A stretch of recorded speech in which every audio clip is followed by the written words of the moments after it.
আরব বিশ্বের প্রায় সব দেশ, সৌদি, দুবাই, বাহরাইন, কাতার, কুয়েত, সব জায়গায় ইরান হামলা করছে, কিন্তু আরবদের পরম বন্ধু আমেরিকা তাদেরকে ছেড়ে পালাইছে। তারা ব্যস্ত হয়ে গেছে ইসরায়েলকে বাঁচাইতে। এটা অ্যাকচুয়ালি কোরআনেই বলা আছে।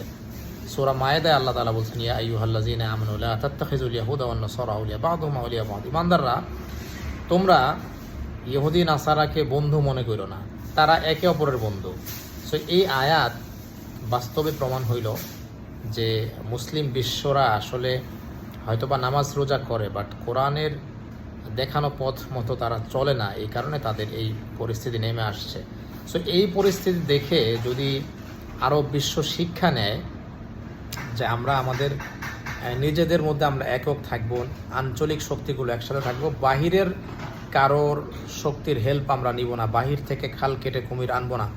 কিন্তু আমার মনে হয় না আরবরা এইটাতে শিক্ষা নিবে। তারা হচ্ছে বিলাসী জাতি এবং তারা মফিজ মার্কা জাতি, মাথা মোটা জাতি। তাদেরকে একে অপরের বিরুদ্ধে বাহিরের শক্তিরা চাইলেন লাগায় দিতে পারে এবং লাগায় দিয়ে তাদের তেল তারা লুট করতে পারে। সো দেখা যাক ভবিষ্যতে কি হয়। তবে এই যুদ্ধে এই সমস্ত গাদ্দার বিশ্বাসঘাতক আরবদের জন্য একটা বড় শিক্ষা হয়ে গেল।